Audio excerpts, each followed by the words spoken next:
"I heard you bought a house by the beach," my son Eduardo said as soon as he opened the door.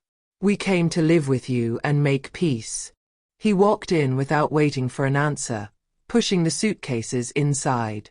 Yolanda, his wife, followed right behind him, wearing that forced smile she always used when she wanted something.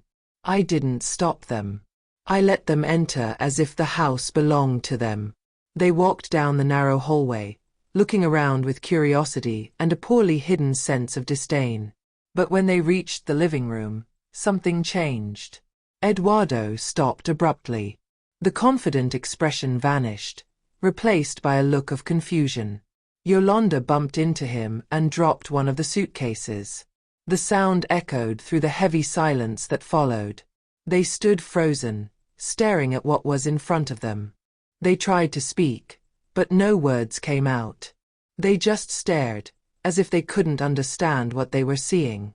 I stayed near the entrance, silent. I waited. I waited for them to figure it out on their own. On Eduardo's face, there was surprise, anger, and maybe fear. Yolanda stepped back, as if she wanted to run, but her legs wouldn't move. It had been 15 years since I last saw my son. 15 years since he married Yolanda and decided to leave me behind. He never called again, never replied to my messages, never remembered my birthday. During that time, I worked without rest. I cleaned houses, took care of the elderly, ironed clothes until my hands ached. I saved every coin. Many times, I skipped meals. I wore the same clothes for years, all to reach this moment. Now they were standing in my living room, facing something they clearly did not expect to find. The sea breeze came in through the open windows, carrying the scent of salt. The light curtains moved gently, and the afternoon sun filled the space. But they weren't looking at the ocean or the simple furniture. Their eyes were fixed on the main wall, the wall that explained everything. Eduardo finally spoke, his voice trembling. "Mom, what is this?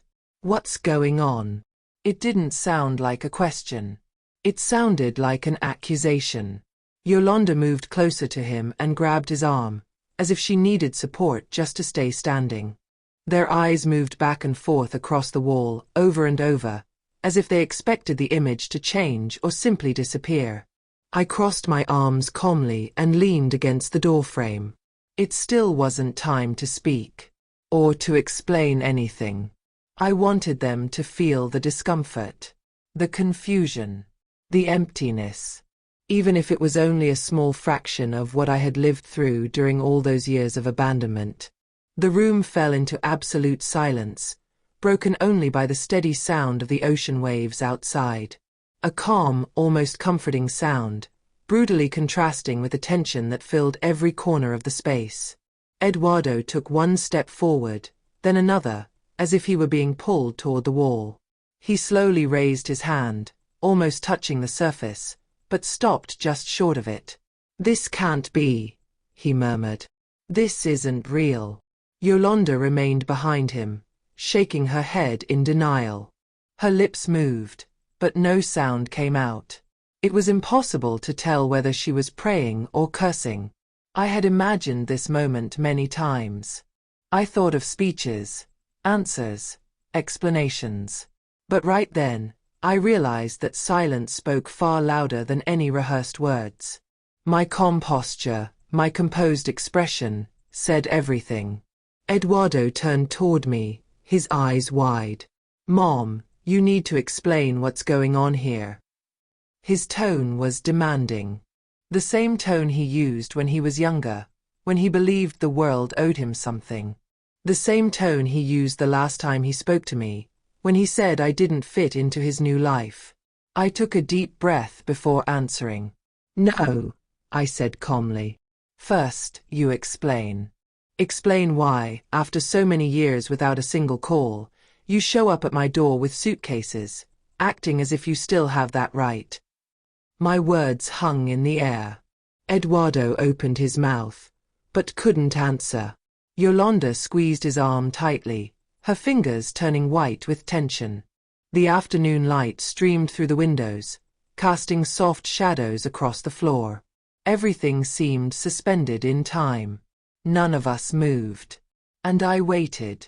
I learned something important during all those years working in houses that were not mine.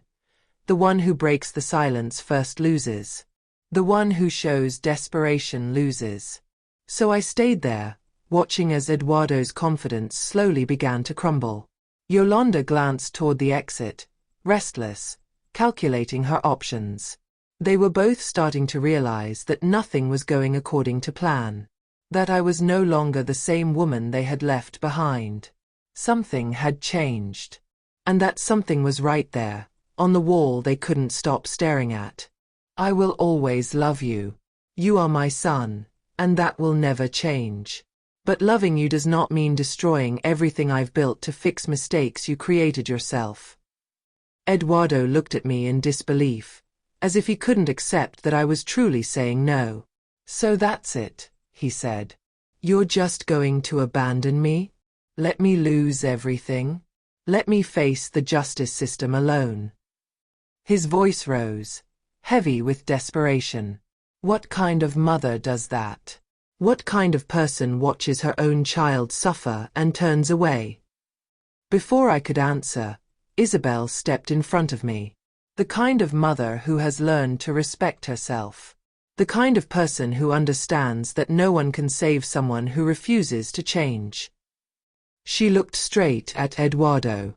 You're 40 years old. You're not a child.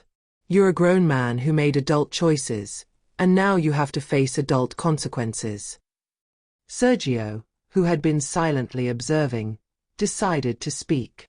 He told how he had given everything he had to his own daughter, believing empty promises. He lost his money, lost his home. And then he was forgotten, blocked, treated like a burden. Eduardo tried to defend himself.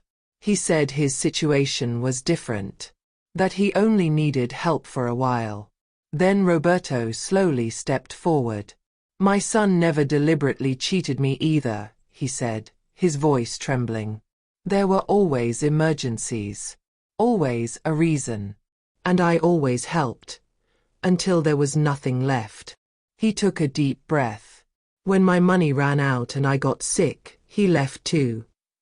The weight of those stories filled the room.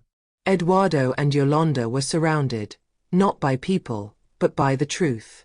By the repetition of the same pattern. Irritated, Yolanda tried to strike back. She called everyone failures. Said maybe their children had left because they had good reasons. The silence that followed was heavy. Alicia was the one who answered.